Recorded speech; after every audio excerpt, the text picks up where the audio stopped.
Voltamos ao último bloco da nossa entrevista com o Dr. Zito Mansky, engenheiro agrônomo, fitopatologista, com larga experiência na produção de café. Dr. Zito, a nossa história que a gente vinha acompanhando, essa evolução do café no Brasil, ela tem altos e baixos, tem crises, né?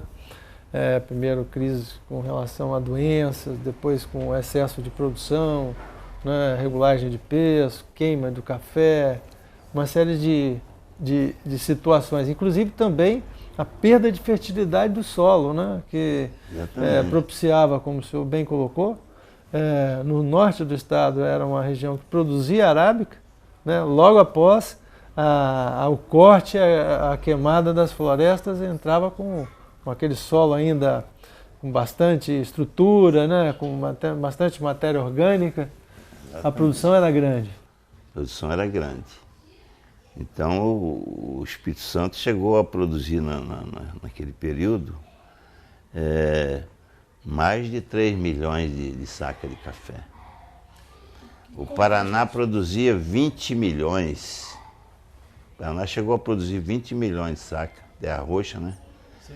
São Paulo produzindo 15 milhões. Por que o Paraná parou de produzir? O primeiro golpe foi em 1969. Sim. Houve uma grande geada no Paraná e São Paulo. Aí a produção quase que foi a zero. E beneficiou a gente aqui. Beneficiou o Espírito Santo naquele período, que o Espírito Santo produzia, né, naquele período aí 2, 3 milhões, né? As geadas queimavam completamente o pé de café e não utilizava, né? Tem 2 tipos de geada, né? Tem uma canela de geada que queima a mudinha, queima o colo da muda, ela rente ao solo, essa planta morre, tem que replantar. Quando nova ainda?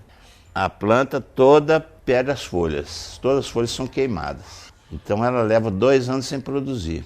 E vai necessitar de uma poda. Então, em 1969, houve essa geada no Paraná, já foi um grande baque e os paranaenses começaram a sair do café, passaram para a pecuária. Sim. Já começaram a entrar na pecuária. Corriam menos risco. Corriam menos risco. E o segundo golpe foi com a entrada da ferrugem, né? Porque a ferrugem... Botando aquela história da erradicação da lavoura do Espírito Santo e Bahia, se constatou que quando foram verificar, a ferrugem já tinha atingido já uma área muito além daquela que eles tinham delimitado. Sim. No final de início de 1971, houve uma mudança de plano. Ao invés de erradicar, conviver com a ferrugem, desenvolver processo de pesquisa para controle da ferrugem, sim, e incentivar o plantio de novas variedades produtivas tecnificadas pelo GERCA. O senhor teve um papel muito importante aí nessa situação da ferrugem, né? Eu sei que eu li muitos materiais. Então, naquele período, houve uma formação de um grupo de pesquisa dentro do GERCA, né? Esse grupo de pesquisa ficou encarregado de estudar os processos de controle químico da ferrugem, porque ainda não existiam variedades resistentes, né?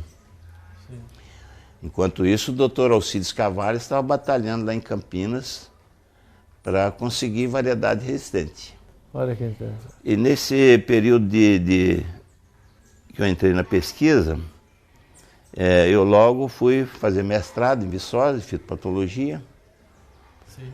E depois, então, entrei no estudo de combate, de controle químico da ferrugem. Testei os primeiros fungicidas, tive sorte, consegui o primeiro ensaio demonstrativo que, de fato, a ferrugem tinha controle com fungicidas. A ferrugem é um fungo, né? É um fungo, um Basidium miceto, né, que ataca exclusivamente a folha do café. Sim. Bem que tem outras ferrugens que atacam o trigo.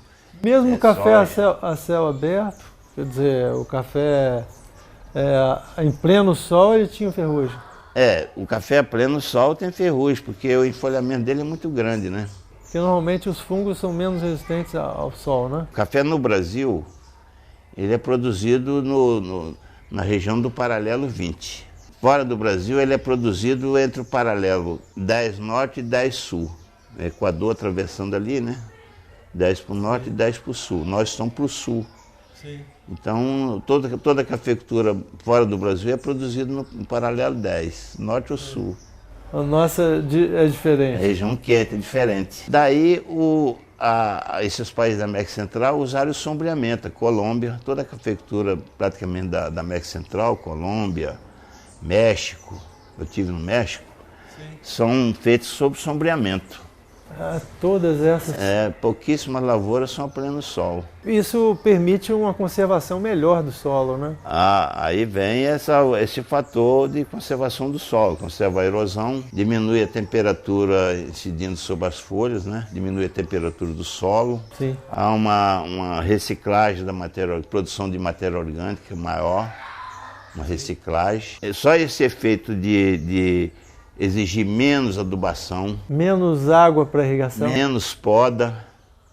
Menos água porque as plantas na floresta retêm a umidade, né? O solo retém a umidade.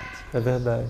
O problema sério é a ferrugem, que está sendo contornado com esse trabalho do Dr. Alcides Carvalho, né? Das variedades. As variedades de alta produtividade que já estão sendo lançadas, né? Depois, eu tive no CIFES, que é o Centro de Investigação das Ferrugens do Cafeiro em Portugal, Oeiras, Branquinho de Oliveira. Ele que fez os primeiros trabalhos de pesquisa de ferrugem do café. E ele trouxe do Timor, a natureza fez para nós um híbrido natural entre o coffea arábica e o coffea canephora, que é o robusta, o conilon. É chamado híbrido de Timor. Sim. Ele apareceu nas plantações no Timor-Leste, que é um país que fala português, né? Sim, muito pobre, né? É, muito pobre, por sinal. E as lavouras lá foram destruídas pela ferrugem e apareceu essas plantas lá que não tinham ferrugem. E eram arábica. E vieram para o CIFES, para Lisboa, para Oeiras. E o Branquinho de Oliveira começou a pesquisar e verificou que era de fato um híbrido entre coffea arábica e coffea canephora.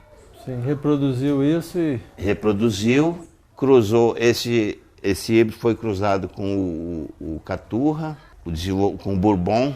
Apareceu uma variedade na América Central também muito boa, que é o sachimó. O sachimó é cruzamento do Vila Sacha, que é uma arábica da América Central, com o catimó. O catimó já é o cruzamento do caturra com o híbrido de Timor. A história do caturra está ligada ao Espírito Santo e Minas Gerais. Foi uma variedade que surgiu no Caparaó, né? No Caparaó?